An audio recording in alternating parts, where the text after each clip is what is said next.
जय हिंद दोस्तों। आज के बाद क्या होगा, जितने हम लोग यहाँ पे क्लास करेंगे तो दोस्तों ये मान चलो मैं आपको वो इंपॉर्टेंट क्वेश्चन कराऊंगा जो हमारे एग्जाम में बार बार यहाँ रिपीट होते हैं। तो यहाँ पे दोस्तों मैं जितने भी आपके टॉपिक कराता हूँ, जो जो पॉइंट मैं आपको बताता चलो सारे पॉइंट यहाँ पे नोट कर ला। अब यहाँ पे जितने भी क्लासे आपकी मैं कराऊंगा, आपकी वही सारी क्लासे होंगी जहां से आप अगर पूरा क्लास नोट करते जो चीजें मैं बताता हूँ, और जब भी पेपर देने आप यहां से जाओगे आपके एग्जाम में यहां से बिल्कुल क्वेश्चन दिखेगा, क्योंकि मेन जो आपके इंपॉर्टेंट पॉइंट है वही सारे मैं आपको यहाँ पे कराऊंगा। तो यहाँ पे सबसे पहले हम लोग डिस्कस करते हैं जो आपका जनगणना है। आप जब भी पेपर देते हैं जनगणना से एक क्वेश्चन आपका हमेशा पूछा जाता है, और यहाँ पे जनगणना के मैं आपको क्या वो चीजें बता रहा हूँ जो आपको तैयार होनी चाहिए। अगर इसके बारे में जो मैं पॉइंट बता रहा हूँ सारे पॉइंट नोट करना, आपका वो इंपॉर्टेंट पॉइंट ही मैं बताऊंगा जो आपके एग्जाम में यहाँ पूछा जाता है। तो आपको बस एक हेडिंग यहाँ पे डालनी है, जनगणना 2011। अब यहाँ पे कैसे कैसे क्वेश्चन हमारे आर्मी नर्सिंग असिस्टेंट एग्जाम में पूछे गए वो सारे क्वेश्चन मैं आपको यहाँ पे डिस्कस कर देता हूँ। सबसे पहले दोस्तों यहाँ पे एक चीज आपसे ये पूछी जाती है कि ये बताओ, इसका संस्करण आपका पूछा जाता है कि 2000 जो आपकी 11 की जनगणना थी इसका संस्करण यानी कौन सा था। तो संस्करण कभी आपसे पूछे क्या आप बताओगे, या फिर आपसे ये क्वेश्चन यहाँ पे ये पूछा जाता है, एक चीज ये बता दो आपकी आजादी के बाद का क्रम बता दो, यानी जब आजादी के बाद से आपकी जो जनगणना होते हुए आ रही वहां पे ये कौन सी नंबर की जनगणना, ये चीज आपसे यहाँ पूछी जाती है। एक चीज दोस्तों आपको ये पता होना चाहिए कि ये जो जनगणना आयुक्त कौन थे, जनगणना आयुक्त कौन थे, एक आपको ये चीज यहाँ पे पता होनी चाहिए। एक दोस्तों आपको क्या पता होना चाहिए, इसका आपका आदर्श वाक्य, एक चीज ये बताओ इसका आपका आदर्श वाक्य क्या था। दोस्तों यहाँ पे केवल हम वही पॉइंट डिस्कस करेंगे जो हमारे एग्जाम में क्वेश्चन पूछे जा रहे हैं। तो अगर कोई पॉइंट आपका क्लियर नहीं रहता क्लियर जरूर कर लेना, और जो पॉइंट आपका लगता है कि भाई ये हमें याद नहीं है तो सारे पॉइंट नोट करना, क्योंकि मैं यहाँ पे कई सारे टॉपिक यहाँ पे आपको कवर कराने वाला हूँ। इसके बाद दोस्तों एक चीज ये याद करना, कभी अगर आपसे ये पूछ लिया जाए अच्छा एक हमें ये बताओ कि सर्वाधिक आपकी ये तो साक्षरता, सर्वाधिक एक चीज आप ये बताओ यहाँ पे सर्वाधिक साक्षरता कौन से राज्य की है, कौन से राज्य की है। एक अच्छा सर्वाधिक की जगह एक हमें ये बता दो यहाँ पे अगर कभी पूछा गया न्यूनतम साक्षरता कौन से राज्य की हो जाएगी। अगर कभी दोस्तों आपसे ये पूछ लिया जाए, एक चीज ये नोट करना, पूरे भारत में अगर ये पूरा भारत यहाँ पे लिख के आ गया, उसके बाद आपसे कभी पूछा गया सर्वाधिक जनसंख्या, सर्वाधिक जनसंख्या कहाँ पे है, जनसंख्या घनत्व नोट कर लेना, जनसंख्या घनत्व कहाँ पे आपका हो जाता है। तो पहले ये दोस्तों सारे पॉइंट यहाँ पे नोट करना, और इसके मैं कुछ पॉइंट और अभी बताऊंगा, यानी मैं कई सारे टॉपिक यहाँ पे कवर कराने वाला हूं, बस आप ये सारे पॉइंट यहाँ पे जरूर नोट कर लेना। अगर संस्करण की बात करें दोस्तों आप बताओगे 15वां संस्करण आपको यहाँ पे दोस्तों हो जाता है। और आजादी के बाद दोस्तों क्रम की बात करें कि आजादी के बाद से कौन से क्रम की ये जनगणना थी, तो आप क्या बताओगे ये इसका क्रम कौन सा हो जाएगा दोस्तों, आप बताओगे 7वें क्रम की जनगणना हो जाएगी।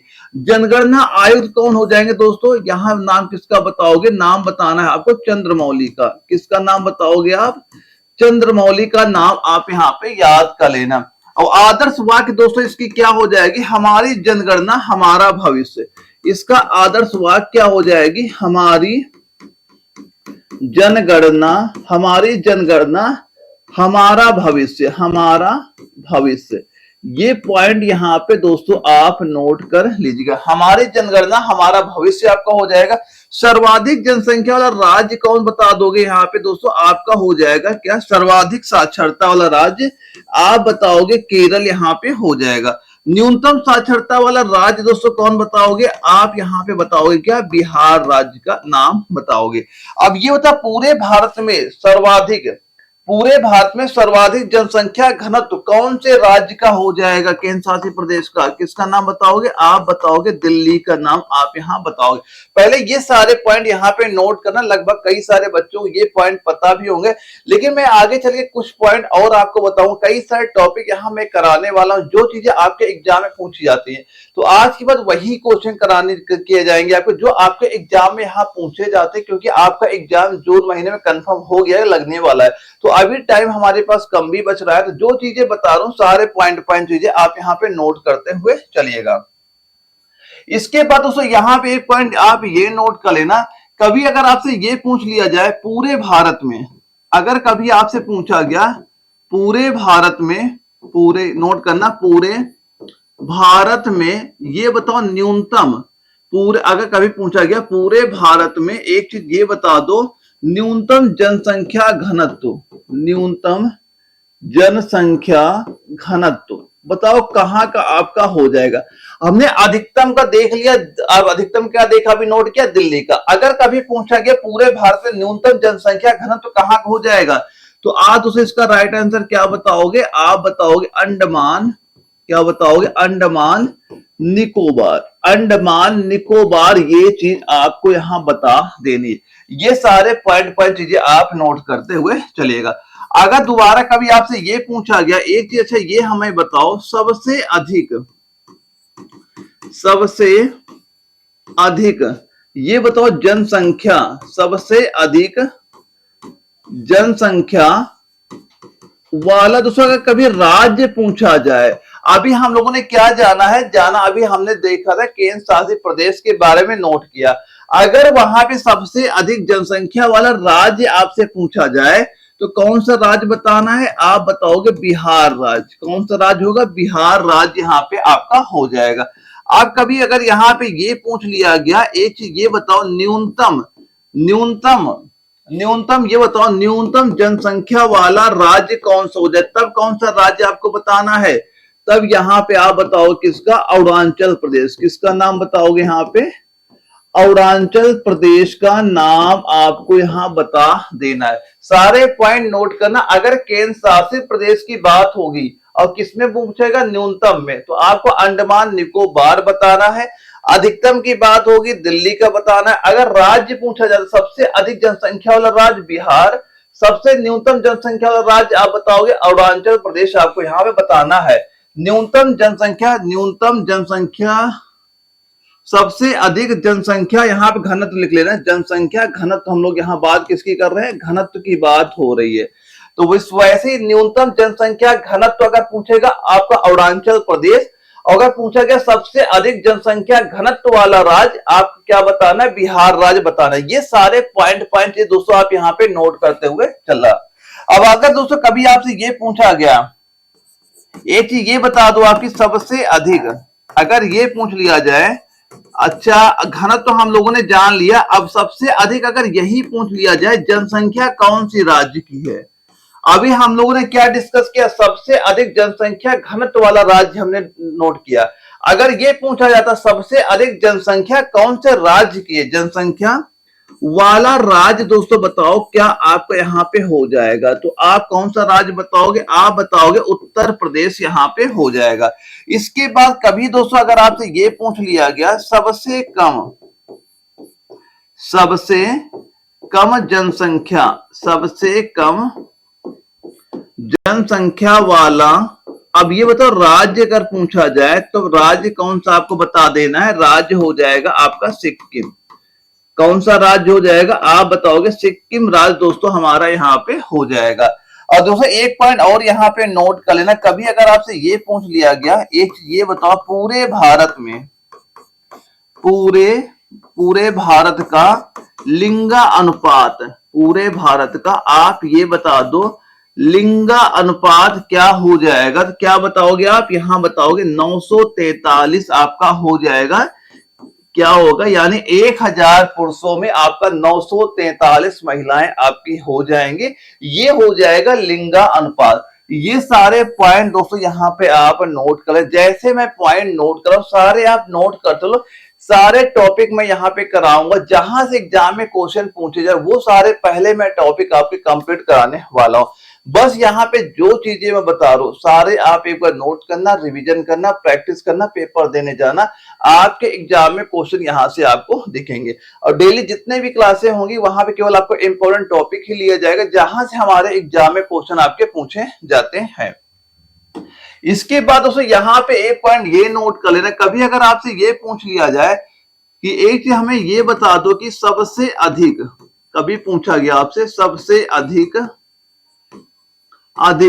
लिंग अनुपात, सबसे अधिक ये बताओ आप सबसे अधिक लिंग अनुपात कौन से राज्य का हो जाएगा, कौन से राज्य का हो जाएगा, कौन से राज्य को बताओगे आप, बताओगे केरल राज्य का। केरल राज्य कितना है यहाँ का, यहाँ को हो जाएगा दोस्तों 1084, यानी 1000 पुरुषों में 1084 महिलाएं आपकी यहाँ पे हो जाती हैं। तो ये पॉइंट यहाँ पे आप नोट कर लेना, आपका ये इंपॉर्टेंट यहाँ पे आपका हो जाता है। इसके बाद दोस्तों कभी अगर आपसे ये पूछ लिया गया, सबसे अधिक हमने डिस्कस कर लिया, अगर कभी पूछा जाए सबसे कम आपका लिंगानुपात कहां का हो जाएगा, तब क्या बताना है आपको, बताना है हरियाणा का। कहां का आपको बताना है, हरियाणा का आपको बता देना है। एक दोस्तों आपसे ये पूछा जाता है कि एक चीज ये हमें बताओ 2011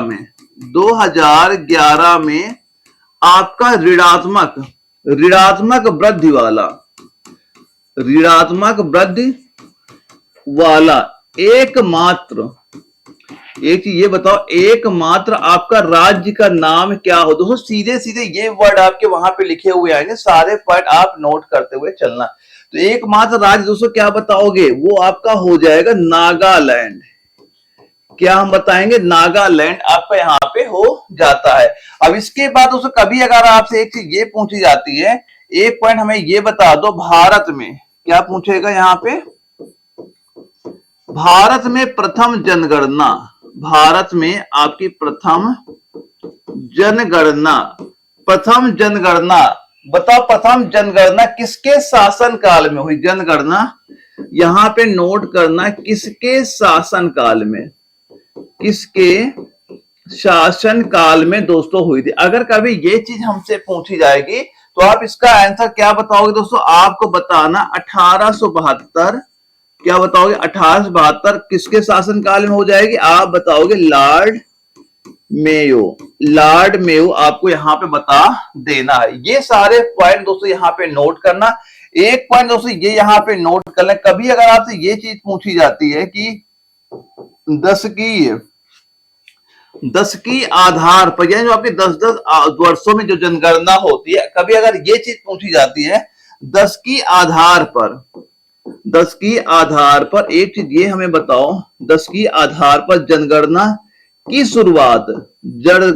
की शुरुआत ये कब हुई, किसने की, तो क्या बताओगे दोस्तों, आपको बताना है 1881 में लॉर्ड रिपन, किसका नाम बताओगे, 1881 लॉर्ड रिपन के शासनकाल में इसकी शुरुआत हुई थी। तो ये कुछ पॉइंट आपके इंपॉर्टेंट हो जाते हैं, ये अभी यहाँ पे आप नोट करना। यहां से दोस्तों सीधे सीधे क्वेश्चन आपके पेपर पूछे जाएंगे, बस ये सारे पॉइंट आप यहाँ पे नोट करना। आप जब भी पेपर देने जाओगे आपके एग्जाम में यहाँ से क्वेश्चन आपको दिखेंगे, क्योंकि अब जितने भी क्लासें होंगी सभी में आपको केवल वही पॉइंट कराए जाएंगे जो आपके एग्जाम में यहाँ पूछे जा रहे हैं। अब इसके बाद दोस्तों कुछ पॉइंट और यहाँ पे नोट कर लेना। एक चीज आपसे जनगणना में ये चीज पूछी जाती है कि ये बताओ आप कि जनसंख्या, एक चीज हमें ये बता दो, ये जो आपके एग्जाम में क्वेश्चन पूछा जाता है, जनसंख्या का महान विभाजन काल, आपसे महान इसका विभाजन काल आपसे पूछा जाता है। यहाँ पे वर्ष पूछा जाता है, कौन से वर्ष आपका हो जाएगा, तो आप वर्ष क्या बताओगे, ये बताओगे 1911 से 1921, ये आपको बता। सीधा अगर पूछा गया जनसंख्या का महान विभाजन काल, ये लिख के आएगा, ये वहां वर्ष क्या हो जाएगा 1911 1921, आपका ये राइट आंसर यहाँ पे आपका हो जाता है। और एक पॉइंट दोस्तों अगर कभी आपसे ये पूछा गया स्वतंत्र भारत की, अगर दोस्तों कभी आपसे ये पूछा गया स्वतंत्र भारत की पहली जनगणना, स्वतंत्र भारत की ये बताओ पहली जनगणना पहली जनगणना ये कब हुई थी, तो आपको क्या बता देना, 1951, 1951 ईस्वी आपको यहां बता देना है। इसके बाद एक चीज आपकी यहां पे ये पूछी जाती है, ये बताओ जो आपका जनसंख्या वर्ड है, सीधा सीधा केवल आपको जनसंख्या ये यहां पे लिखा हुआ आएगा। अब ये पूछेगा ये कौन, जो आपका जनसंख्या होता है ये कौन सा विषय आपका होता है, किसके अंतर्गत आपका यहाँ पे आता है। तो जनसंख्या में दोस्तों आप क्या बताओगे, यहां पे आपको बताना ये आपका समवर्ती, क्या बताओगे, ये आपका समवर्ती सूची का विषय है, समवर्ती सूची का विषय दोस्तों आपको यहाँ पे बता देना है। और वहीं पे दोस्तों जनसंख्या की जगह कभी अगर जनगणना लिख के आ गया, जनगणना अगर ये वर्ड आपका लिखा हुआ आ गया, तो जनगणना दोस्तों क्या बताओगे, ये आपका हो जाएगा संघ सूची। यहां पे क्या बता दोगे, ये हो जाएगा दोस्तों संघ सूची का विषय आपका दोस्तों यहाँ पे आपका हो जाएगा। ये सारे पॉइंट आप यहाँ पे नोट करना, सीधे सीधे ही आपके एग्जाम में क्वेश्चन ये आपसे वहां पूछा जाएगा। इसके बाद दोस्तों कभी अगर आपसे ये पूछ लिया गया, एक चीज हमें ये बताओ आप, सर्वाधिक, एक ये चीज बताओ, सर्वाधिक जनसंख्या, सर्वाधिक जनसंख्या से क्या पूछा गया, अगर पूछा गया सर्वाधिक जनसंख्या वृद्धि, सर्वाधिक जनसंख्या वृद्धि दर ये कहां की हो जाएगी, तो आप क्या बताओगे, यहाँ पे आपको बताना मेघालय की, कहां की बताना आपको, मेघालय की यहाँ पे आपको बता देना है। ये सीधे सीधे क्वेश्चन दोस्तों आपके एग्जाम में यहाँ पूछे जाते हैं। तो ये सारे पॉइंट पहले आप यहाँ पे नोट करना, इनकी प्रैक्टिस करना, रिवीजन जरूर कर लेना, क्योंकि ये आपके एग्जाम में जनगणना से हमेशा आपके एग्जाम में क्वेश्चन पूछा जाता है। तो यहाँ पे जितने मैंने पॉइंट बताए सारे पॉइंट अच्छे से प्रैक्टिस करना, इनकी रिवीजन यहाँ पे आपको करना है। इसके बाद दोस्तों एक टॉपिक कुछ और पॉइंट में नोट करा देता हूं कि अगर कभी आपसे ये पूछा जाए कि ये बताओ, अच्छा रह दो फोन, रख दो आप भी फोन नोट है, ठीक है, अगर कभी दोस्तों आपसे ये चीज पूछी जाती है, एक ये बताओ आप यहाँ पे, आपके एग्जाम में सीधा सीधा यहाँ पे ये पूछेगा, राष्ट्रीय खाद्य, राष्ट्रीय खाद्य सुरक्षा, राष्ट्रीय खाद्य सुरक्षा अधिनियम, एक चीज आप यहाँ पे ये चीज बताओ, जो आपके एग्जाम में क्वेश्चन यहाँ पूछा जाता है कि राष्ट्रीय खाद्य सुरक्षा अधिनियम जो आपका होता है, अब ये अधिनियम बताओ कब आपका आया था। यहाँ पे वर्षों के नाम आपसे पूछे जाएंगे, सीधा सीधा पूछेगा राष्ट्रीय खाद्य सुरक्षा अधिनियम ये किस वर्ष आपका यहाँ पे आया था। तो यहाँ पे क्या बताओगे, ये अधिनियम क्या हो जाएगा आपका, यहाँ पे आप लिखोगे, ये सीधा सीधा दोस्तों आपके एग्जाम में क्वेश्चन आता है 2013, ये आपका राइट आंसर यहाँ पे होगा। सीधा सीधा क्वेश्चन पूछेगा राष्ट्रीय खाद्य सुरक्षा अधिनियम कब आया था, आपको बताना 2013 आपका राइट आंसर होगा। दोस्तों ये आपके वो क्वेश्चन हैं जो आपके एग्जाम में सीधे सीधे वहां पूछे जा रहे हैं। अब एक क्वेश्चन दोस्तों यहाँ पे कभी अगर आपसे ये पूछा गया कि ये बताओ जो आपका नरेगा अधिनियम है, एक आपसे ये पूछा जाता है कि जो आपका नरेगा अधिनियम, अब ये बताओ नरेगा अधिनियम जो आपका होता है ये किस वर्ष आता है, नरेगा अधिनियम किस वर्ष आपका ये आता है।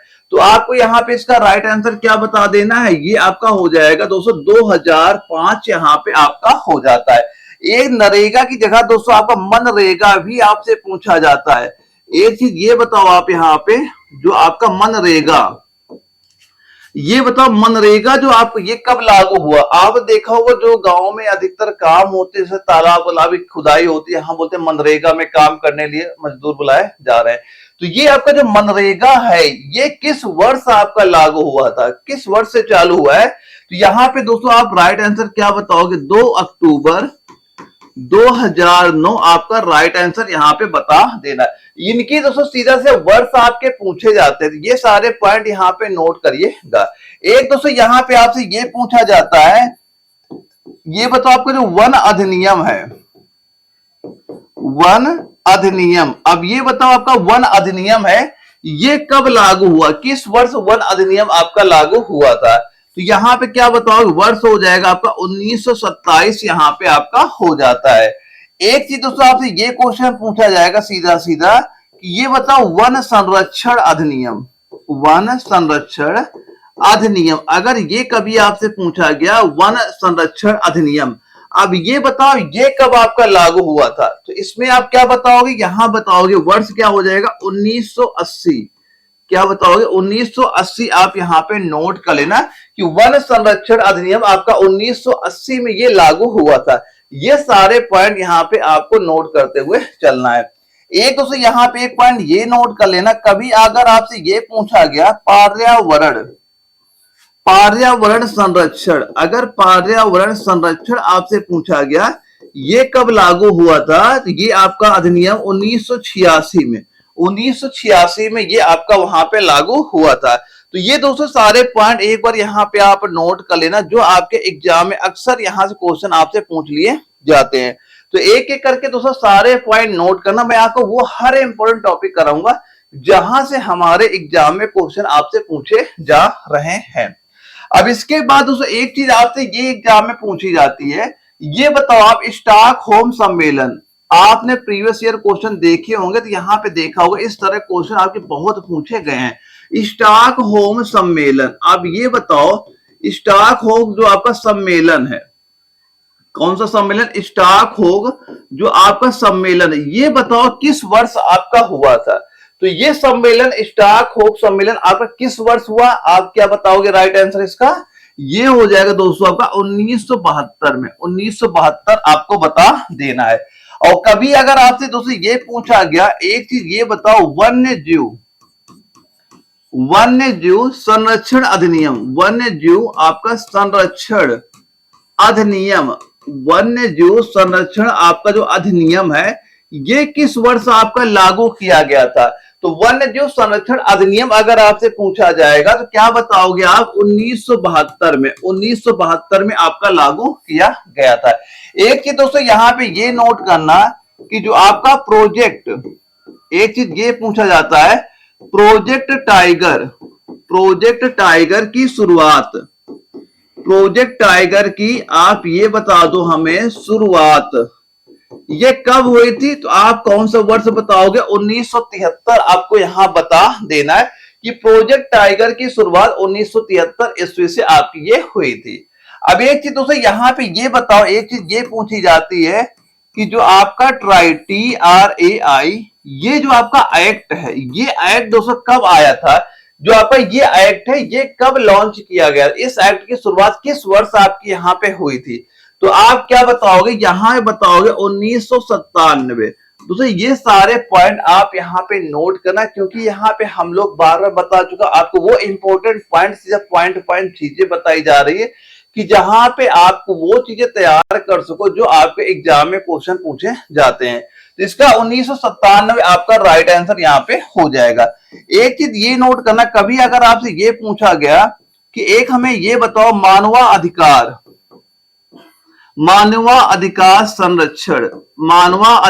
संरक्षण अधिनियम, अगर ये कभी पूछा जाए ये अधिनियम दोस्तों आपका कब आया था, तो आप क्या बताओगे 1993 में ये आपका अधिनियम वहां पे आया था। एक चीज दोस्तों यहाँ पे ये बताओ जो आपका इंपॉर्टेंट होती है, कभी अगर आपसे ये पूछा गया पशु क्रूरता निवारण अधिनियम, ये बताओ अधिनियम निवारण, हाँ निवारण, अब ये बताओ ये अधिनियम आपका कब आया था। तो ये अधिनियम अगर आपसे कभी पूछा जाए तो आप क्या बताओगे, ये आपका आया था दोस्तों 1960 ईस्वी में, ये आपका अधिनियम वहां पे आया था। एक दोस्तों अधिनियम और नोट करना जो एग्जाम में क्वेश्चन पूछा जाता है, ये बताओ आप जल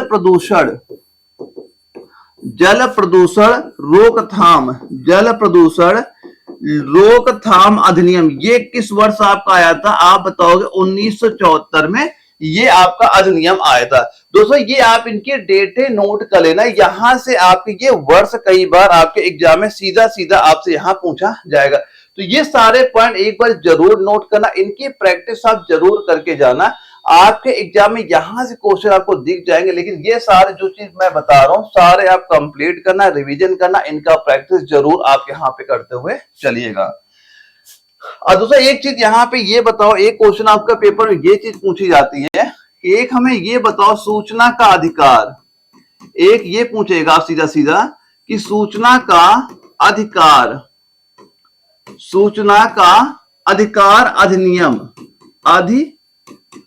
नियम। अब ये बताओ ये अधिनियम आपका कब आया था? तो ये अधिनियम दोस्तों क्या बताओगे, ये आपका हो जाएगा 2005 में, ये आपका अधिनियम वहां पे आया था। अब एक कभी आपसे दोस्तों ये चीज पूछी जाती है, एक चीज हमें ये भी बता दो कि अगर कभी हमसे पूछा गया शिक्षा का अधिकार, क्या पूछा गया, शिक्षा का अधिकार अधिनियम, ये बताओ जो आपका आरटीआई है, आर, इतना ही नोट करना, शिक्षा का अधिकार अधिनियम ये किस वर्ष आपका आया था?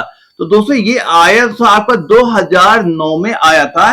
लेकिन दोस्तों कभी ये पूछा जाए ये लागू कब हुआ था? लागू दोस्तों ये आपका 2010 में आपका हुआ था। तो ये दोनों पॉइंट दोस्तों यहां पे नोट करना, शिक्षा का अधिकार अधिनियम ये 2009 में आया था, लेकिन लागू हुआ था 2010 से, ये आपका अधिनियम वहां पे लागू हुआ था।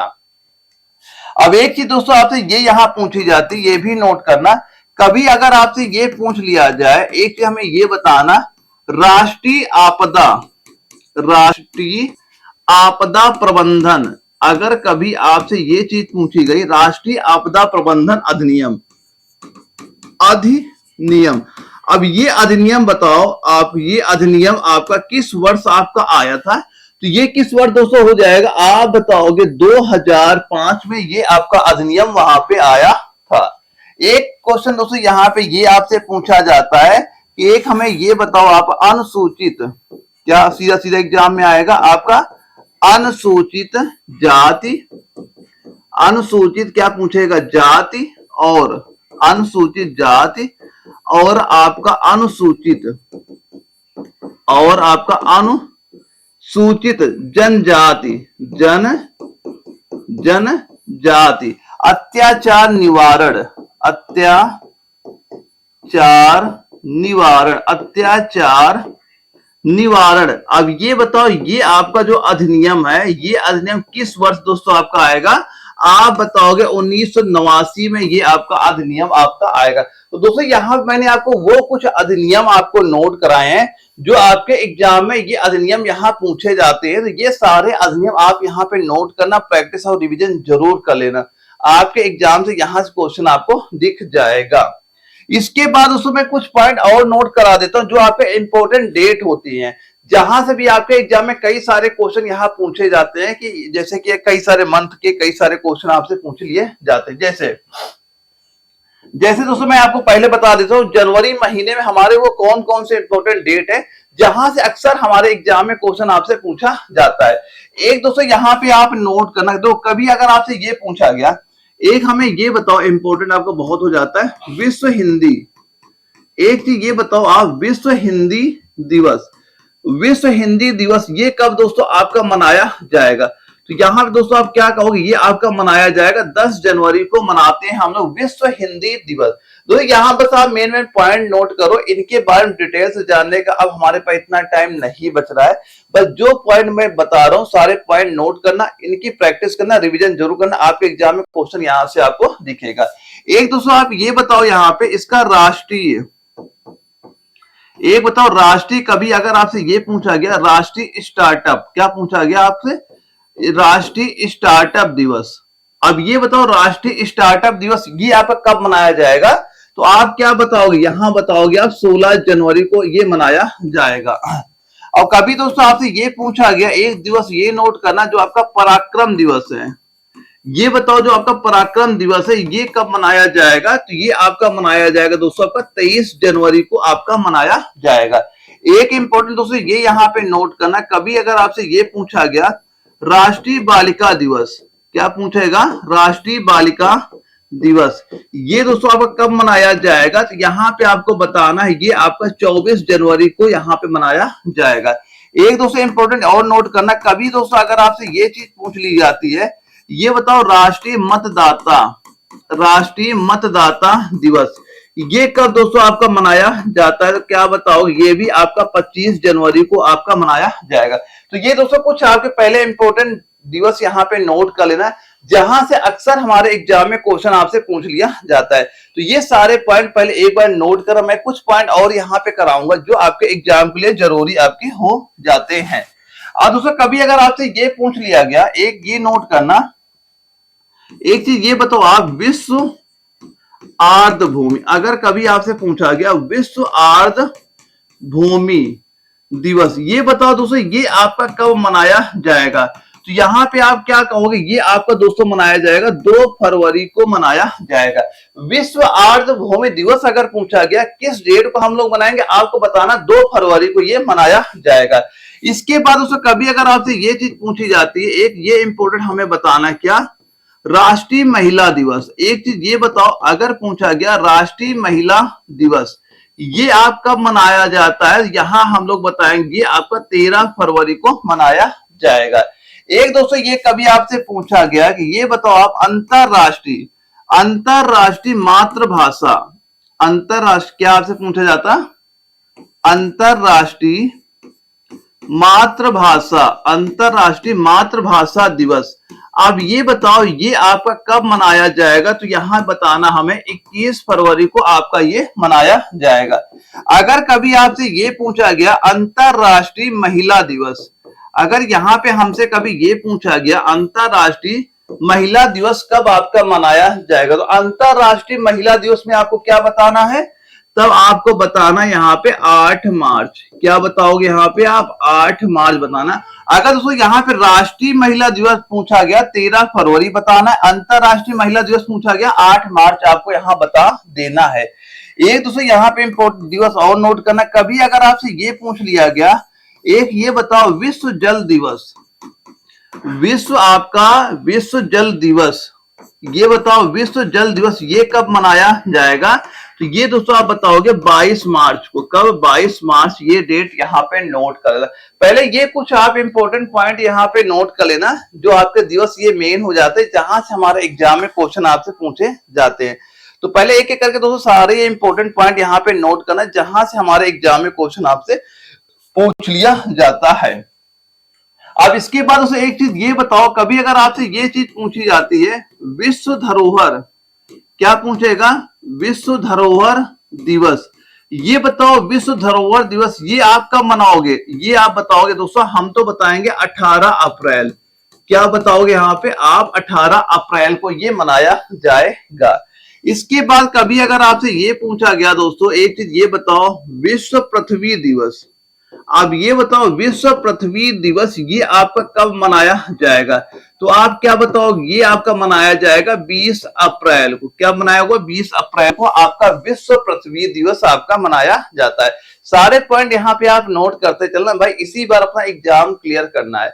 तो जो चीजें बता रहा हूं सारे आप याद करना, प्रैक्टिस जरूर यहाँ पे कर लीजिएगा। एक दोस्तों ये बताओ, कभी आपसे ये अगर पूछ लिया गया विश्व जैव, क्या पूछा गया, विश्व जैव विविधता, विश्व जैव ये चीज बताओ विविधता दिवस ये कब आपका मनाया जाएगा। तो आप क्या कहोगे, ये आपका 22 मई को, 22 मई को आपका ये मनाया जाएगा। इसके बाद एक ये बताओ, कभी अगर आपसे ये पूछा जाता विश्व पर्यावरण, क्या पूछा गया, विश्व पर्यावरण दिवस ये किस डेट को आप मनाओगे। तो क्या बताओगे, ये आपका 5 जून को मनाया जाता है।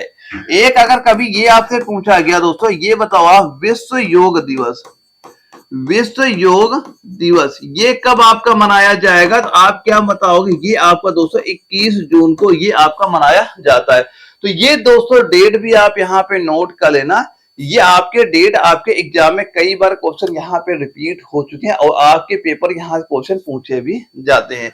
इसके बाद दोस्तों कुछ दिवस और हम लोग यहाँ पे नोट कर लेते हैं इंपॉर्टेंट, कि अगर कभी आपसे ये पूछा गया, एक चीज हमें ये बताओ विश्व जनसंख्या दिवस, एक आप ये बताओ, अच्छा कभी पूछा गया विश्व जनसंख्या दिवस ये कब आप मनाओगे, किस डेट को आप मनाओगे। तो क्या बताओगे आप 11 जुलाई, क्या बताओगे यहाँ पे 11 जुलाई को ये आपका मनाया जाएगा। अगर कभी आपसे पूछा गया, एक ये बताओ आप विश्व बाघ दिवस, विश्व बाघ दिवस, विश्व बाघ दिवस आप ये बताओ ये कब आप मनाओगे, कौन से डेट को। तो यहाँ पे क्या बताओगे आप 29 जुलाई को, क्या बता दोगे यहाँ पे 29 जुलाई को ये आपका मनाया जाएगा। एक चीज ये बताओ दोस्तों, कभी अगर आपसे ये पूछा गया कि एक ये बताओ आप राष्ट्रीय अंतरिक्ष, क्या पूछा गया, राष्ट्रीय अंतरिक्ष दिवस, राष्ट्रीय अंतरिक्ष दिवस ये कब आपका मनाया जाता है? तो यहाँ पे क्या बताओगे, 23 अगस्त को दोस्तों ये आपका मनाया जाता है। और यहीं पे दोस्तों कभी अगर ये पूछ लिया गया, इसकी ये बताओ शुरुआत, ये पूछा जाए इसकी शुरुआत कब से हुई थी, आप क्या बताओगे? 2023 से इसकी शुरुआत यहाँ पे आपकी हुई थी। तो ये पॉइंट भी यहाँ पे आपको नोट कर लेना है। एक दोस्तों यहाँ पे ये चीज बताओ, कभी अगर आपसे ये चीज पूछी जाती है, राष्ट्रीय खेल दिवस, अब ये बताओ, अब राष्ट्रीय खेल दिवस अगर हमसे पूछा गया ये कब आप मनाओगे, तो क्या बताओगे यहाँ पे? 29 अगस्त आपको यहाँ पे बता देना है। और अगर कभी दोस्तों अगर आपसे ये पूछा गया कि पहला पुलिस, अगर पूछा गया एक चीज हमें ये बताओ, पहला पुलिस सहयोग दिवस, पहला पुलिस आपका सहयोग दिवस, सहयोग दिवस ये किस डेट को आपका मनाया गया था, आप क्या बताओगे? 7 सितंबर, 7 सितंबर 2023 को आपका ये मनाया गया था। तो ये भी डेट आप यहाँ पे नोट कर लेना, ये आपके वो दिवस हो जाते हैं जहां से हमारे एग्जाम में क्वेश्चन आपसे पूछ लिया जाता है। इसके बाद दोस्तों अगर कभी आपसे ये एक इंपॉर्टेंट नोट करना, कभी आपसे ये पूछा गया राष्ट्रीय हिंदी दिवस, एक ये बताओ आप यहाँ पे राष्ट्रीय हिंदी दिवस, अब बताओ राष्ट्रीय हिंदी दिवस ये कब आप मनाओगे? तो ये दोस्तों आपका मनाया जाएगा 14 सितंबर को। कब मनाया जाएगा? 14 सितंबर को राष्ट्रीय हिंदी दिवस आपका ये मनाया जाता है। इसके बाद दोस्तों कभी अगर आपसे ये पूछा गया, एक ये बताओ विश्व ओजोन दिवस, विश्व ओजोन दिवस, आप बताओ विश्व ओजोन दिवस कब आपका मनाया जाएगा? तो आपको बताना 16 सितंबर को यहाँ पे आपका ये मनाया जाएगा। इसके बाद उसको कभी अगर आपसे ये पूछा गया, एक चीज ये हमें बताना, भारतीय वायुसेना, क्या पूछा गया? भारतीय वायुसेना दिवस ये कब आप मनाओगे? तो कब बताओगे? ये आपका 8 अक्टूबर को दोस्तों ये आपका मनाया जाता है। अब अगर कभी दोस्तों आपसे ये पूछा गया, एक चीज ये बताओ आप, विश्व खाद्य दिवस, विश्व खाद्य दिवस ये कब आपका मनाया जाएगा? तो क्या बताओगे? 16 अक्टूबर को आपका ये मनाया जाता है। एक चीज ये बताओ दोस्तों आप, विश्व, कभी अगर आपसे पूछा गया विश्व दुग्ध दिवस ये कब आपका मनाया जाता है? तो कब आप ये मनाओगे? ये आप बताओगे दोस्तों 26 नवंबर को ये आपका मनाया जाता है। तो ये दोस्तों सारे दिवस भी यहाँ पे नोट कर लेना, जहां से आपके एग्जाम में क्वेश्चन आपसे सीधे सीधे ये आपसे पूछ लिए जाते हैं। ये आपके सारे इंपॉर्टेंट पॉइंट यहाँ पे हमारे हो जाते हैं। इसके बाद दोस्तों कभी अगर आपसे ये चीज पूछी जाती है, एक हमें ये बताओ आप कि भारतीय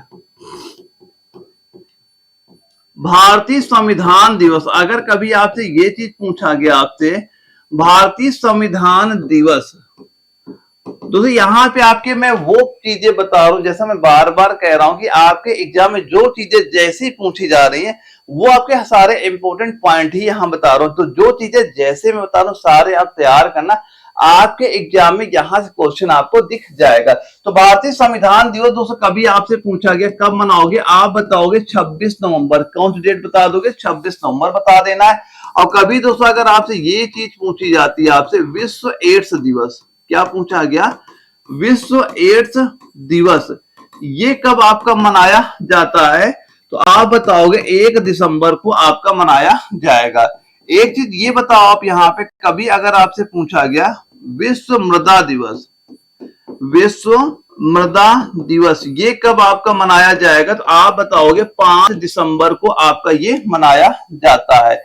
एक चीज दोस्तों आप यहाँ पे ये चीज बता दो, कभी अगर पूछा गया पहला बास्केटबॉल, पहला बास्केटबॉल दिवस ये कब दोस्तों आपका मनाया जाता है? क्या बताओगे आप? 21 दिसंबर 2023 को ये चीज यहाँ पे नोट करना, पहला बास्केटबॉल दिवस कब मनाया गया है?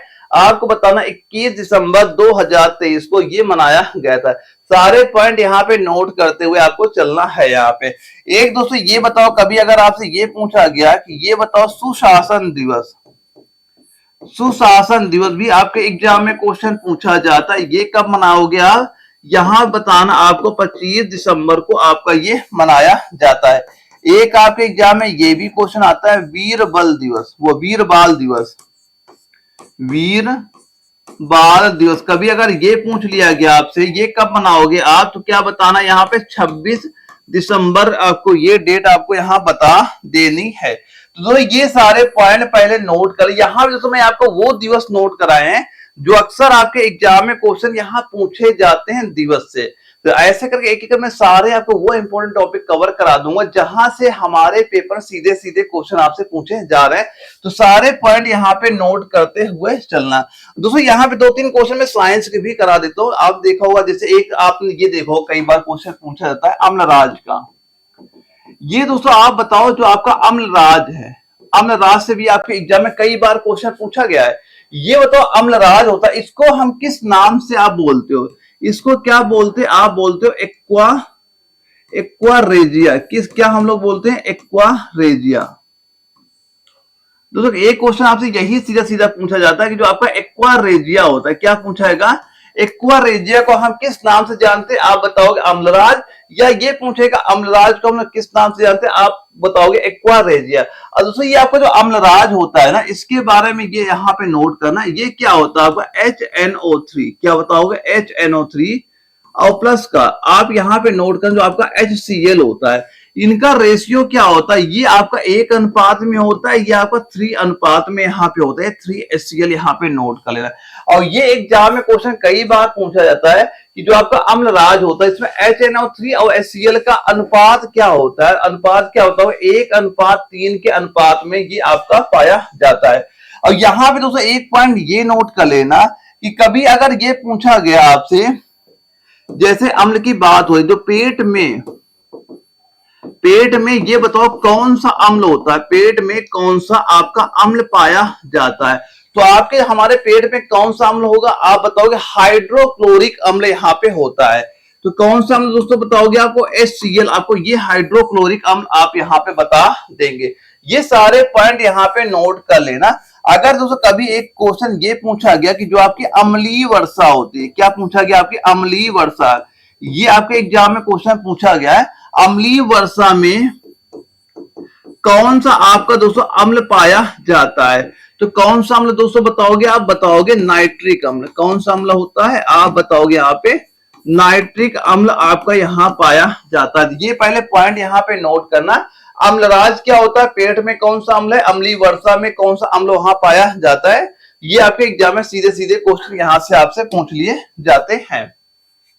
अब दोस्तों यहाँ पे आपने देखा होगा आरबीआई से भी हमारे एग्जाम में कई सारे क्वेश्चन आपसे पूछ लिया जाता है। जैसे एक ये बताओ जो आपका आरबीआई होता है, रिजर्व बैंक ऑफ इंडिया जो आपकी होती है, यहाँ पे एक चीज क्वेश्चन ये सीधा सीधा आपसे पूछा जाता है, इसका अधिनियम, ये बताओ कौन से अधिनियम से इसकी स्थापना होती है। अधिनियम आपके एग्जाम में क्वेश्चन पूछा जाता है।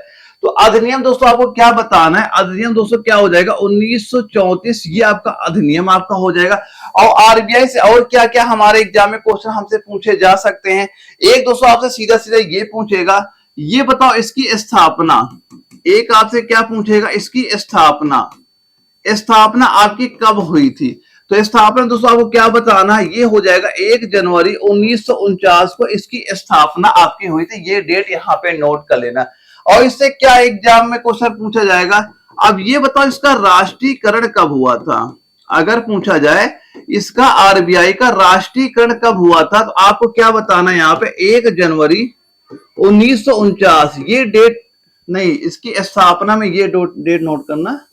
स्थापना दोस्तों कब हो जाएगी, ये दोस्तों आपका हो जाएगा 1 अप्रैल, क्या बताओगे यहाँ पे 1 अप्रैल 1935 इसकी स्थापना हो जाएगी।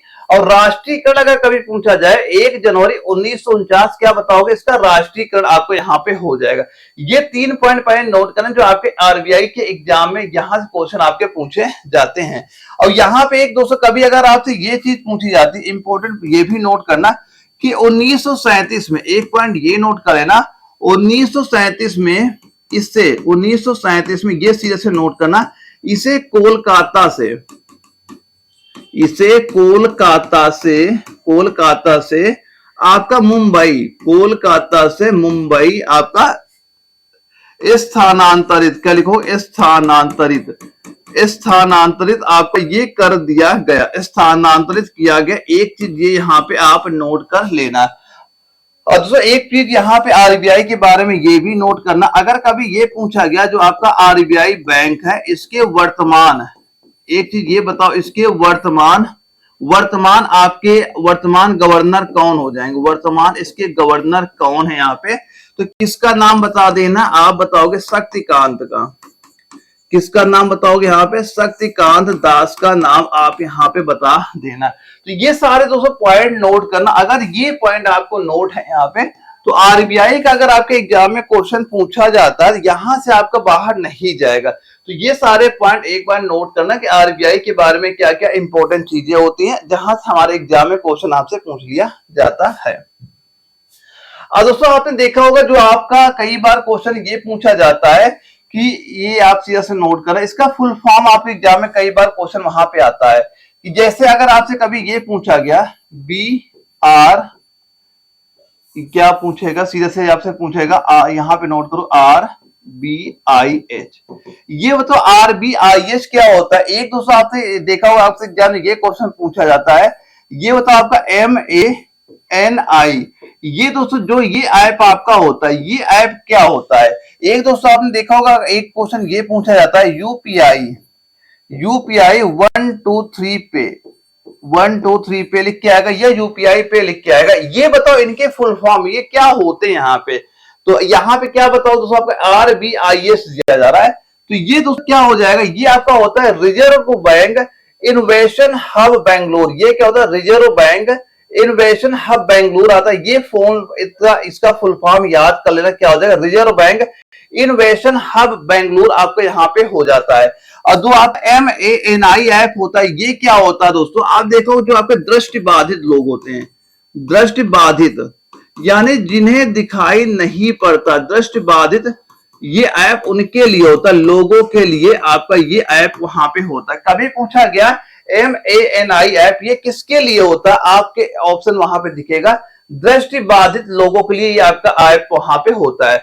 और यूपीआई 1 2 3 पे लिख के कभी आता है, ये क्या हो जाएगा दोस्तों, फीचर फोन से ट्रांजैक्शन, फीचर फोन से ट्रांजैक्शन ये आपका हो जाएगा। बस कुछ बेसिक चीजें इनके बारे में याद कर लेना कि जो आपके एग्जाम में अक्सर यहाँ से पूछ लिया जाता है। एक क्वेश्चन दोस्तों यहाँ पे ये नोट करना, जहां से आपके एग्जाम में क्वेश्चन पूछता है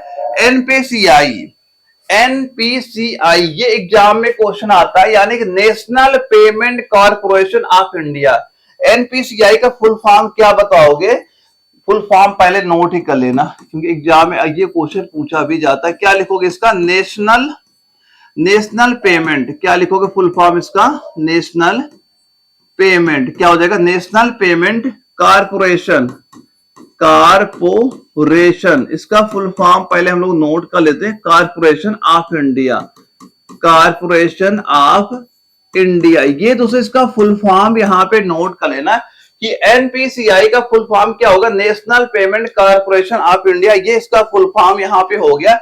अब यहाँ पे दोस्तों एक क्वेश्चन ये पूछा जाता है, एक ये बताओ इसकी स्थापना कब हुई थी, तो कब बताओगे आप, 2008 में इसकी स्थापना हुई थी। अगर कभी आपसे ये पूछा गया इसका मुख्यालय भी हमें बताओ, इसका मुख्यालय आपका कहां पे हो जाएगा, तो मुख्यालय क्या बताओगे आप दोस्तों, ये होगा आपका मुंबई, क्या, मुंबई महाराष्ट्र, मुंबई यानी ये कहां पे, महाराष्ट्र, ये आपका क्या हो जाएगा, इसका मुख्यालय आपका हो जाता है।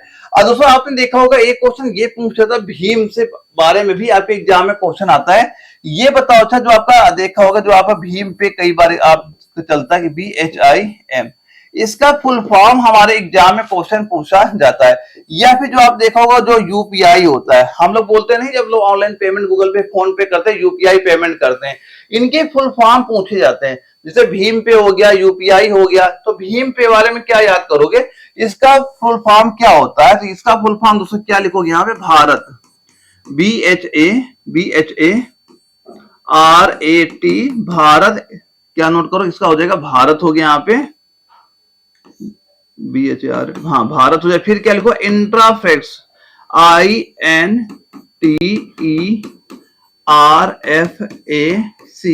इंट्राफेस फॉर मनी, फॉर मनी। ये दोस्तों इसका फुल फॉर्म आप यहाँ पे नोट कर लेना। ये फुल फॉर्म आपके एग्जाम में क्वेश्चन पूछा जाता है, ये फुल फॉर्म यहाँ पे इसका नोट कर लेना। ये जैसे सीधा लिखेगा BHIN, जो भीम होता है इसका फुल फॉर्म क्या है, तो आपको ये फुल फॉर्म अगर आप याद किए रहोगे तो आपके एग्जाम में यहाँ से क्वेश्चन आपको मिल जाएगा। ये होता है यूपीआई का फुल फॉर्म क्या होता है, तो इसका भी फुल फॉर्म दोस्तों यहाँ पे मैं नोट करा देता हूँ। ये फुल फॉर्म इसका आप नोट कर लेना, ये आपके एग्जाम में सीधे सीधे वहां पे आपसे पूछ लिया जाएगा। तो ये इसके दोस्तों जो आपके फुल फॉर्म है, ये फुल फॉर्म यहाँ पे आप नोट जरूर करना, क्योंकि यहाँ क्या हो जाएगा INTERFACE। हाँ, ये फुल फॉर्म दोस्तों इनके नोट कर लेना। इनके जैसे यूपीआई का फुल फॉर्म पूछेगा आपको ये बता देना है, भीम का फुल है ये बता देना है, एनपीसीआई का फुल फॉर्म पूछेगा ये बता देना, इसकी स्थापना मुख्यालय भी नोट कर लेना। ये आपके एग्जाम में क्वेश्चन यहाँ से पूछे जाते हैं। तो ये सारे पॉइंट पहले एक बार आप यहाँ पे तैयार कर लीजिएगा। अब इसके बाद दोस्तों यहाँ पे मैं कुछ इंपॉर्टेंट पॉइंट भी आपको नोट करा देता हूं। जैसे अगर कभी आपसे क्वेश्चन ये पूछा गया, ये बताओ जो आपका बैंक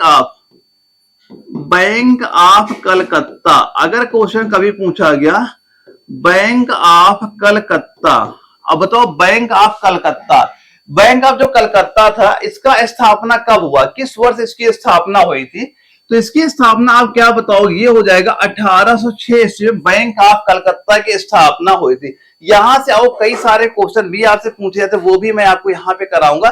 पहले इतना नोट करना, बैंक ऑफ कलकत्ता की स्थापना 1806 में वहां पे हुई थी।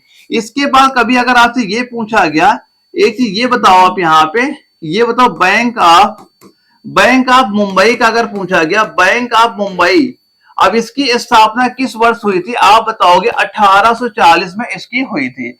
या फिर कभी आपसे ये पूछा गया बैंक ऑफ मद्रास, इसकी स्थापना किस वर्ष हुई थी, आपको 1843 ईस्वी आपको बता देना है।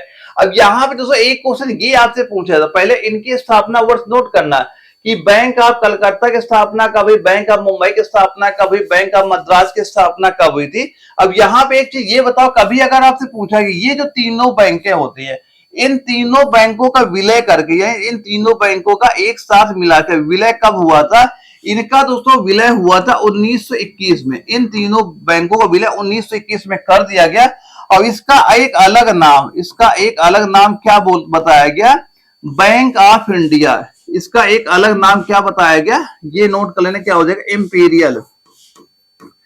इंपीरियल, ये पॉइंट नोट करना, imperial bank of India, imperial bank of India कर दिया गया। यानी इन तीनों बैंकों का क्या किया गया, एक साथ विलय कर दिया गया, मिला दिया गया। अब इसका एक अलग नाम ही रख दिया गया, क्या, इंपीरियल बैंक ऑफ इंडिया यहाँ पे कर दिया। अब यहाँ पे दोस्तों एक चीज ये क्वेश्चन पूछी जाती है, अब यहां से एक यहाँ पे आ जाना कि 1 जुलाई, अब क्या नोट करोगे यहाँ पे, 1 जुलाई 1955 को, 1 जुलाई 1955 को जो आपको ये इंपीरियल बैंक ऑफ इंडिया का नाम बदल गया। अब इसका नाम बदल दिया। अब यहाँ पे क्या किया गया, इसका नाम अब बदल गया, नाम इसका अब बदलकर अब नाम क्या रखा गया, अब इसका नाम क्या कर दिया गया, अब ये हो जाएगा नाम बदलकर स्टेट बैंक ऑफ इंडिया। अब नाम क्या रख दिया गया इसका, स्टेट बैंक ऑफ इंडिया, अब इसका दोस्तों ये नाम आपका यहाँ पे कर दिया गया। और दोस्तों कभी अगर आपसे अब ये पूछा जाए स्टेट बैंक ऑफ इंडिया के इस समय इसके अध्यक्ष कौन है, अगर इसके वर्तमान में अध्यक्ष आपसे पूछा जाए, एसबीआई के अध्यक्ष कौन हो जाएंगे इस समय, किसका नाम बताना है, आपको बताना है दिनेश खारा का नाम आपको यहाँ बता देना। पहले ये दोस्तों कुछ पॉइंट आप यहाँ पे सीधे सीधे नोट करना, ये 3 बैंकों की स्थापना कब हुई, इनके वर्ष याद कर लेना। फिर इन तीनों बैंकों को क्या किया गया, 1921 में एक साथ मर्ज कर दिया, विलय कर दिया गया। अब इसका नाम बदल के रख दिया गया इंपीरियल बैंक ऑफ इंडिया। और उसके बाद क्या हुआ, 1 जुलाई 1955 में जो ये आपका इंपीरियल बैंक ऑफ इंडिया नाम था, इसका नाम फिर बदल दिया गया, स्टेट बैंक ऑफ इंडिया कर दिया गया। एसबीआई आपका वहां पे कर दो, आगे प्रेजेंट टाइम पे भी ये बैंक वहां पे चल रही है। और कभी ये पूछा गया वर्तमान में स्टेट बैंक ऑफ इंडिया के आपके अध्यक्ष कौन हो जाएंगे, आपका किसका नाम बताना है, दिनेश खारा का नाम आपको यहाँ पे बता देना है। तो ये सारे पॉइंट पहले एक एक करके यहाँ पे आप नोट कर लीजिएगा। अब दोस्तों यहाँ पे एक क्वेश्चन आपसे ये पूछा जाता है, मौद्रिक जो आपकी नीति होती है, जो मौद्रिक नीति के बारे में कुछ आपके मैं इंपॉर्टेंट पॉइंट ही सीधा बता देता हूँ कि क्योंकि ये आपके सिलेबस में दिया गया है। वैसे यहाँ से आपके एग्जाम में क्वेश्चन कम पूछे जाते हैं, लेकिन अगर आपसे पूछेगा कभी तो जो चीजें बता रहा हूँ ये आप तैयार कर लें, यहीं से आपके एग्जाम में क्वेश्चन आएगा। एक चीज दोस्तों ये बताओ कि जो आपका मौद्रिक नीति समिति होती है, अगर यहाँ पे ये पूछेगा आपको, या तो ये पूछेगा इसके अध्यक्ष, इसके बताओ अध्यक्ष, अध्यक्ष कौन होता है? इसका अध्यक्ष कौन होगा? जो आपका आरबीआई का गवर्नर होता है। कौन होता है? आरबीआई का गवर्नर। यही दोस्तों आपका इसका अध्यक्ष यहाँ पे होता है। एक क्वेश्चन दोस्तों यहाँ से आपसे ये पूछेगा, इसमें सदस्य बताओ, सदस्य कितने होते हैं? तो सदस्य क्या बताओगे? 6 सदस्य आपके होते हैं। और इसमें क्या हो, 6 सदस्यों में 3 आपके कहाँ के होते हैं? 3 तो दोस्तों आपके आरबीआई के हो जाते हैं, और प्लस 3 कहाँ पे हो, 3 कहाँ के होते हैं? ये आपके केंद्र सरकार के। 3 कहाँ सदस्य होते हैं? केंद्र सरकार के सदस्य यहाँ पे आपके हो जाते हैं। और दोस्तों यहाँ पे एक क्वेश्चन ये पूछे जाते हैं, ये चीज नोट करना यहाँ से, कि एक आपसे ये पूछा जाता है, ये बताओ रेपो रेट क्या होता है? रेपो रेट, तो रेपो रेट दोस्तों क्या होगा? इनके मैं नाम बता रहा हूं, इसका काम क्या होता है। अगर रेपो रेट आपसे पूछा गया तो रेपो रेट दोस्तों ये चीज होती है जिस दर पर आरबीआई जो होता है बैंक को लोन देते। लिख लेना चाहिए यहाँ पे क्या नोट करोगे? जिस दर पर जो आपकी आरबीआई होती है, आरबीआई बैंक को लोन देती है, बैंकों को लोन देती है, उसे क्या बोलते हैं? उसे आपका रेपो रेट आपका कहा जाता है। ये चीज यहाँ पे नोट कर लेना। एक दोस्तों यहाँ पे एक वर्ड ये नोट करना, आपसे पूछा जाता है रिवर्स। क्या पूछेगा? Reverse repo rate. Reverse repo rate ये क्या होता है? दोस्तों यहाँ पे इनके नाम भी सीधा सीधा पूछेगा कि रेपो रेट क्या होता है, रिवर्स रेपो रेट क्या होता है। आपसे अगर रिवर्स रेपो रेट पूछा गया, ये क्या होता है? बैंक जिस दर पर आरबीआई के पास अपना पैसा जमा करता है। जैसे यहाँ पे हुआ, आरबीआई ने बैंक को यानी जो लोन दिया वो आपका हो गया रेपो रेट। और रिवर्स रेपो रेट में दोस्तों आप नोट करना, मैं आपको बोल रहा हूं, यहाँ पे क्या लिखोगे? यहाँ पे आपको नोट करना, बैंक जिस दर पर आरबीआई के पास, लिख लेना। अच्छा, क्या लिखोगे यहाँ पे? ये पॉइंट नोट करना, बैंक जिस दर पर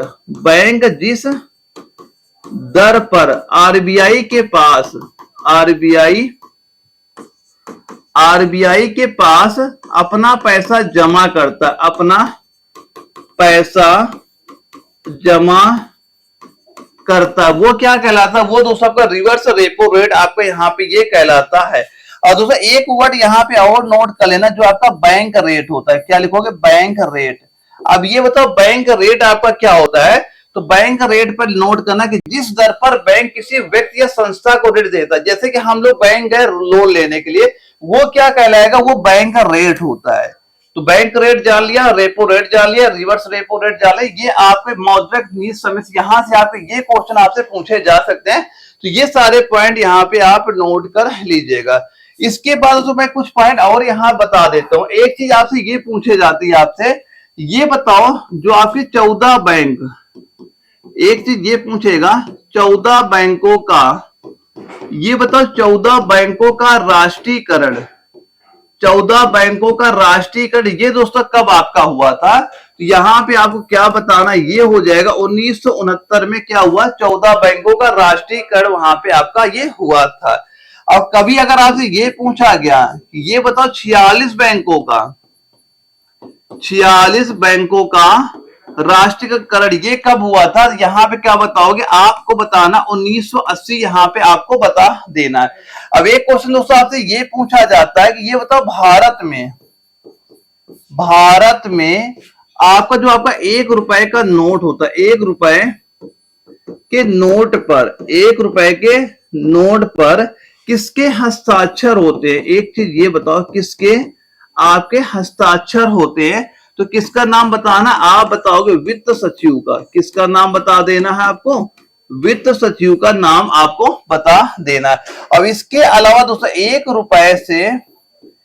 रुपए के अधिक के नोट, 1 रुपए के जितने आपके अधिक के नोट हैं, इनमें बताओ किसके हस्ताक्षर आपके किए जाएंगे। तो यहाँ पे क्या होता है, जो आपका भारतीय रिजर्व बैंक के गवर्नर या जो आपका आरबीआई के गवर्नर के हस्ताक्षर वहां पे आपके किए जाते हैं। तो ये सारे पॉइंट भी आप यहाँ पे नोट कर लेना, जो आपके एग्जाम में सीधे सीधे क्वेश्चन हमारे ये पूछ लिया जाता है। और 2-3 पॉइंट दोस्तों यहाँ पे ये नोट करना कि आप देखा हो जो भारतीय नोट मुद्रण प्रिंटिंग प्रेस है, यानी जहां पे ये मुद्रा छपती है, ये कहाँ पे है, ये जगह कहाँ पे, ये क्वेश्चन आपके पेपर में पूछा जाता है। तो यहाँ पे आप क्या कहोगे, देखो यहाँ पे मेन आप देखो एक क्या हो जाए, एक कहाँ बताओगे, एक तो आपका देवास हो जाएगा, एक आपका देवास हो जाएगा। देवास कहाँ पे है ये बताओगे आपका मध्य प्रदेश राज्य में, देवास कहाँ बता दोगे, मध्य प्रदेश में आपका हो जाएगा। इसके बाद सेकेंड नंबर में किसका नाम बताओगे, आपको बताना है नासिक का। सेकेंड नंबर में क्या आ जाएगा, नासिक आ जाएगा। ये कहाँ पे आपका स्थित है, ये बताओगे आप महाराष्ट्र में। कहाँ पे स्थित हो जाएगा, महाराष्ट्र में हो जाएगा। इसके बाद वो तीसरे नंबर पे कौन आ जाएगा, इसमें एक बताना आपको मैसूर का। मैसूर कहाँ पे है आप बताओगे, कर्नाटक राज्य में, कर्नाटक में आपका हो जाएगा। एक दोस्तों कभी आपसे चौथे नंबर में ये नोट करना है, सालबोनी, एक क्या लिख लो ना यहाँ पे, शालबोनी। अब ये बताओ ये सालबोनी कहाँ पे आपका हो जाएगा, तो क्या बताओगे, पश्चिम बंगाल। ये कहाँ पे आप बताओगे, पश्चिम बंगाल आपको बता देना है। और दोस्तों एक चीज यहाँ पे ये नोट करना, इनके लिए स्याही का निर्माण कहाँ पे होता है, भाई ये पैसे का छप रहे हैं तो इसकी जो इंक होती है, स्याही होती है, इसका निर्माण कहाँ पे होता है। तो यहाँ पे नोट करना, स्याही का जो आपका निर्माण होता है ये कहाँ पे होता है। तो यहाँ पे क्या बताओगे, निर्माण इकाई कहाँ पे बताओगे, मैसूर में, मैसूर नोट करना। यहाँ पे इसका क्या हो जाएगा, स्याही का निर्माण आपका मैसूर, यहाँ पे नोट कर लेना। तो ये दोस्तों सारे पॉइंट आपके इंपॉर्टेंट हो जाते हैं, जो आपको पता यहाँ पे होने चाहिए, जहां से हमारे एग्जाम में क्वेश्चन आपको सीधे सीधे आपसे यहाँ पूछा जाता है कि जो भारतीय नोट मुद्रण प्रिंटिंग प्रेस है, या जो नोट छपते कहाँ पे हैं। तो एक देवास है, नासिक है, मैसूर है, सालबोली है, और इसकी स्याही का निर्माण कहाँ पे होता है वो भी मैंने आपको बता दिया। ये सारे पॉइंट पहले एक बार आप यहाँ पे नोट करना, जो आपके एग्जाम में क्वेश्चन यहाँ पूछे जाते हैं। और दोस्तों यहाँ पे एक आपका नाबार्ड होता है, कुछ पॉइंट और हम लोग यहाँ पे डिस्कस करते हैं।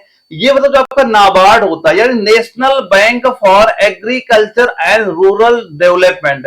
अगर कभी इसका फुल फॉर्म पूछा गया, फुल फॉर्म क्या बताओगे नाबार्ड का, ये बताना है। एन से हो जाएगा नेशनल, क्या बताओगे, national bank for agriculture and rural development, आपका नाबार्ड का फुल फॉर्म हो जाएगा।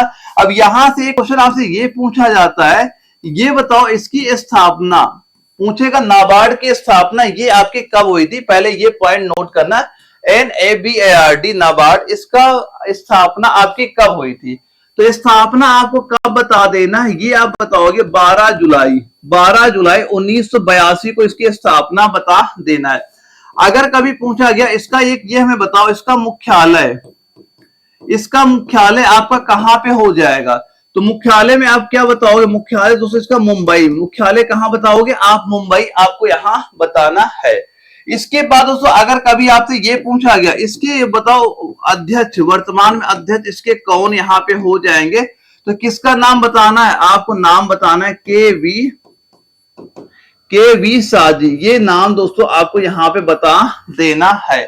और दोस्तों यहाँ पे अगर कभी आपसे एक चीज ये नोट करना, अगर आपसे ये पूछा जाता है कि नाबार्ड की स्थापना, नाबार्ड की दोस्तों जो आपकी स्थापना हुई है, नाबार्ड की जो आपकी स्थापना हुई है, ये किस समिति की सिफारिश पे हुई है, तो क्या बताओगे यहाँ पे, शिवरामन। क्या बताओगे यहाँ पे, शिवरामन जो आपकी समिति थी, शिवरामन जो आपकी समिति की सिफारिश से, समिति की सिफारिश से इसकी स्थापना दोस्तों आपकी वहां पे हुई थी। अब यहाँ पे दोस्तों नाबार्ड के बारे में अगर ये सारे पॉइंट आपके क्लियर हैं, तो आपके एग्जाम में यहां से क्वेश्चन आप नोट कर लोगे, इसके बाहर कोई क्वेश्चन आपको यहाँ पे नहीं जाएगा। एक दोस्तों आपसे ये पूछा जाता है HDFC बैंक का, HDFC बैंक का एक ये बताओ, HDFC बैंक की अगर कभी पूछा जाए, इसकी स्थापना, HDFC बैंक की स्थापना कब आपकी हुई थी, तो यहाँ पे क्या बताना आपको, इसकी स्थापना आपके 1994 में, क्या बता देना, 1994 में इसकी आपकी स्थापना हुई थी।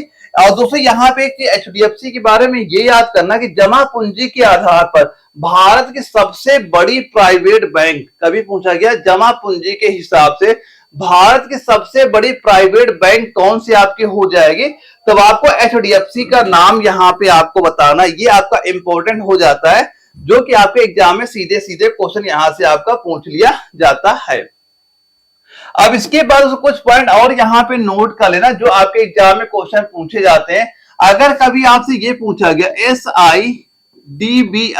SIDBI यानी small industrial development bank of India, SIDBI ये चीज आपका लिखा हुआ आएगा, फुल फॉर्म क्या हो जाएगा इसका, small industrial development bank of India आपकी हो जाती है। बस इसके बारे में ये पॉइंट नोट करना, इसकी जो आपकी स्थापना है ये कहां पे कब हुई थी, एक ये बताओ इसका जो मुख्यालय है, एक ये बता दो इसका जो मुख्यालय है ये कहां पे, ये दो चीजें आपके एग्जाम में यहां से पूछी जाती हैं। इसकी फुल फॉर्म नोट कर ले दोस्तों, यहाँ पे small industrial development bank of India, full form ये नोट कर लेना। स्थापना दोस्तों क्या बताओगे, स्थापना इसकी हुई थी 1990 में हुई थी। इसका मुख्यालय कहां बताओगे, मुख्यालय दोस्तों इसका लखनऊ में इसका मुख्यालय आपका हो जाता है। और आप देखा होगा दोस्तों आपके इसरो से कई सारे क्वेश्चन आपके यहाँ पूछे जाते हैं, यानी इंडियन स्पेस रिसर्च ऑर्गेनाइजेशन जो होता है, इंडियन स्पेस रिसर्च ऑर्गेनाइजेशन होता है, फुल फॉर्म आपको वैसे पता ही होगा, अगर किसी को ना पता हो फुल फॉर्म नोट जरूर कर लेना, इंडियन स्पेस रिसर्च ऑर्गेनाइजेशन ये इसका फुल फॉर्म आपका हो जाता है। अब यहाँ पे इसके बारे में एक चीज ये नोट कर लेना, इसकी स्थापना अगर पूछा गया इसका स्थापना कब हुआ था, तो आप क्या बताना, यहां बताना आपको 15 अगस्त 1969 ये इसकी स्थापना आपकी हो जाता है। अगर पूछा गया इसका मुख्यालय, एक ये बताओ इसका जो आपका मुख्यालय है ये मुख्यालय आपका कहां पे हो जाएगा, मुख्यालय आप क्या बताना, इसका बेंगलुरु, मुख्यालय क्या हो जाएगा इसका, बेंगलुरु आपका मुख्यालय हो जाएगा। ये कहां पे, कर्नाटक, ये नोट कर लेना, ये इसका मुख्यालय हो जाएगा। और अगर कभी पूछा गया इसके अध्यक्ष वर्तमान में कौन आपके यहाँ पे हो जाएंगे, तो अध्यक्ष में किसका नाम बताना है आपको, बताना क्या, एस सोमनाथ का, एस सोमनाथ इसके अध्यक्ष वहां पे हो जाएंगे। ये पॉइंट भी यहाँ पे नोट कर लेना। तो ये पहले फुल फॉर्म नोट कर लेना, इसके फुल फॉर्म, और इसके बाद ये डिटेल से सारे पॉइंट भी नोट कर लेना, जहां से हमारे एग्जाम में क्वेश्चन आपके सीधे सीधे आपसे पूछ लिया जाता है। अब दोस्तों यहाँ पे एक आपका डीआरडीओ भी नोट कर लेना, डीआरडीओ से भी आपके एग्जाम में क्वेश्चन पूछा जाता है, यानी क्या हो जाएगा, defence research and development organisation, क्या फुल फॉर्म हो जाएगा, नोट करना है, defence research and development organisation, ये इसकी फुल फॉर्म हो जाती है।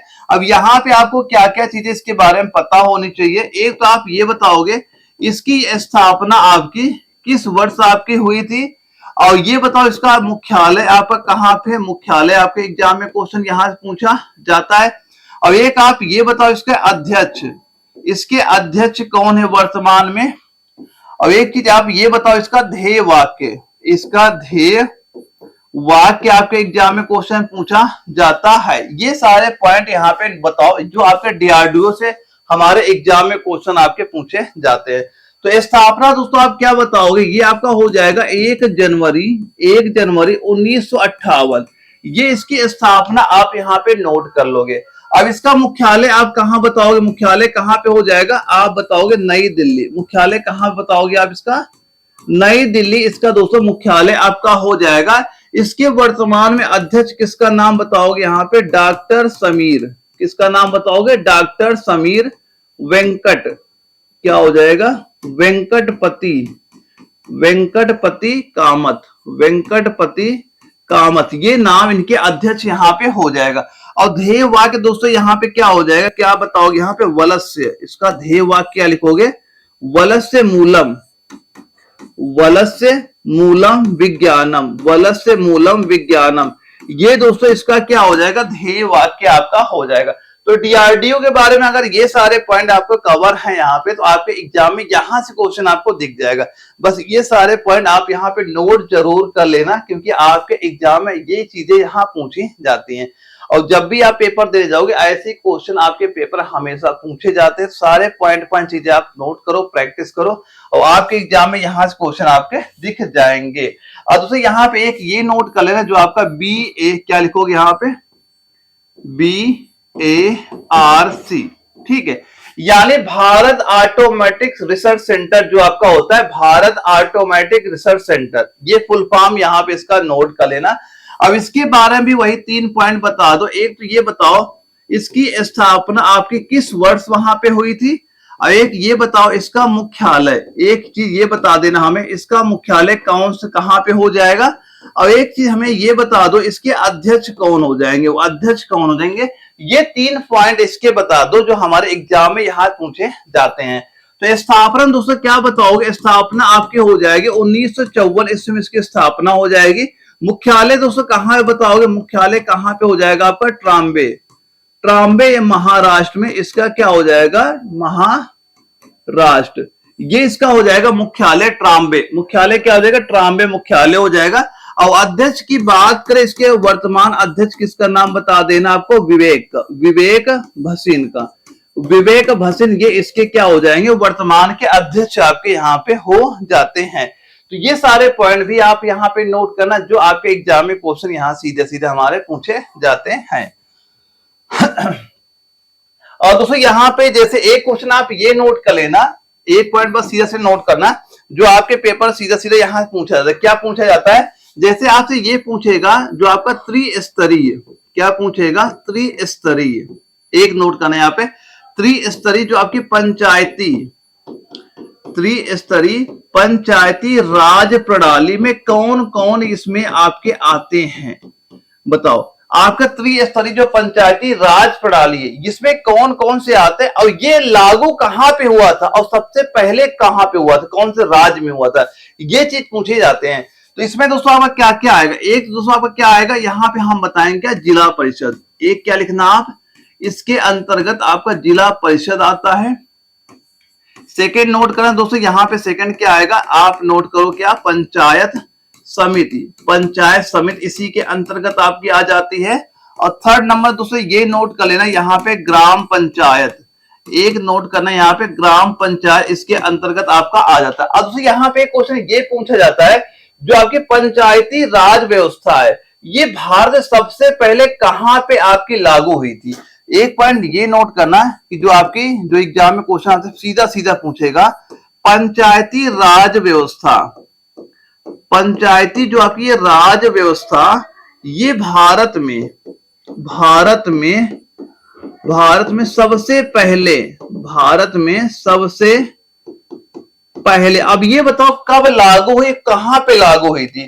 तो क्या बताओगे दोस्तों, ये योजना सबसे पहले आपका 2 अक्टूबर 1959 में कहां पे लागू हुई थी, ये लागू हुई थी नागौर शहर में।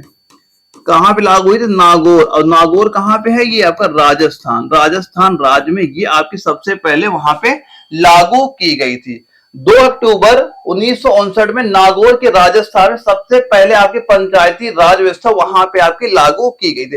एक पॉइंट दोस्तों यहाँ पे ये नोट कर लेना कि कभी अगर ये पूछा जाए संविधान के कौन से भाग में, संविधान का भाग का संबंध, कौन से भाग का संबंध इससे आपका हो जाएगा, तो किसका बताना, आपका हो जाएगा भाग नंबर 2 का आपका संबंध किससे हो जाएगा, पंचायती राज व्यवस्था से आपका हो जाता है। तो यहां पर इतने पॉइंट यहाँ पे नोट कर लेना, यही आपके एग्जाम में क्वेश्चन आहार पूछा जाता है। और ये तो आपका वेरी वेरी इंपॉर्टेंट है, ये डेट आप अच्छे से याद करना, 2 अक्टूबर 1969, और ये सबसे पहले कहां पे आपका लागू हुआ था, ये चीज, ये दोनों एग्जाम में बहुत बार आपके रिपीट यहाँ पे हो चुके हैं। तो ये सबसे पहले अच्छे से यहाँ पे तैयार कर लेना, ताकि आपके एग्जाम में ये क्वेश्चन बाहर यहाँ से ना जाए। और दोस्तों यहाँ से हम लोग आज क्लास इतनी ही रखते हैं। इसका भी दोस्तों मैं सारे आपके वो पार्ट मैं करा दूंगा जो आपके एग्जाम में क्वेश्चन पूछे जाते हैं। और जो अगला दोस्तों इसका पार्ट आएगा, हम लोग यहाँ से क्लास स्टार्ट करेंगे अनुसंधान संस्थान से। जहां से आपके जो आपके अनुसंधान होते हैं, आप देखा होगा कई बार आपके एग्जाम में यहाँ से क्वेश्चन पूछे जाते हैं। तो अपने जो मैं सेकंड पार्ट इसकी लाऊंगा, मैं यहीं से सारे क्वेश्चन स्टार्ट करूंगा अनुसंधान संस्थान से, यानी एक एक कर मैं आपको सारे वो इंपॉर्टेंट पॉइंट बताऊंगा जो आपके एग्जाम में सीधे सीधे क्वेश्चन यहाँ पूछे जा रहे हैं। बस एग्जाम तक मैं जो चीजें जैसे आपको बता रहा हूँ वैसे आप तैयारी करते चलो और सारे पॉइंट पॉइंट चीजें यहाँ पे याद करते चलो। आपका जब भी पेपर लगे इसके बाहर कोई क्वेश्चन नहीं जाएगा, लेकिन जो चीजें मैं आपको जैसे बता चलो आप वैसे बिल्कुल आप वहां पे तैयारी करना। आप पेपर दोगे आपके एग्जाम में क्वेश्चन यहाँ से आपको दिख जाएंगे, और साथ साथ जो मैंने कंप्लीट नोट्स आपको प्रोवाइड करा रखे हैं वो नोट्स भी आप वहां पे तैयार करते हैं। जो स्क्रीन व्हाट्सएप नंबर शो कर रहा, अगर आपने अभी तक नोट्स नहीं लिए हैं तो दिए गए नंबर पे व्हाट्सएप पे मैसेज करना, एप्लीकेशन लिंक आ जाएगा, या सीधा प्ले स्टोर पे आपको जाना है, वहां पे आपको सर्च करना एनए वाला सर्च कर देना, वहां पे एप्लीकेशन आ जाए, वहां मैंने कंप्लीट नोट्स आपके अपलोड कर दिए, वहां से ये नोट्स लेकर तैयारी करिए और अपना एग्जाम इसी साल अपना कंफर्म क्लियर कर लीजिएगा। तो ओके दोस्तों, हम लोग मिलेंगे कल एक अगले जहां क्लास में, जहां पे हम लोग वो सारे इंपॉर्टेंट पॉइंट डिस्कस करेंगे इसके बारे में जो हमारे एग्जाम में क्वेश्चन पूछे जा रहे हैं। तो ओके दोस्तों, हम लोग मिलते हैं कल एक अगली क्लास में, तब तक के लिए जय हिंद।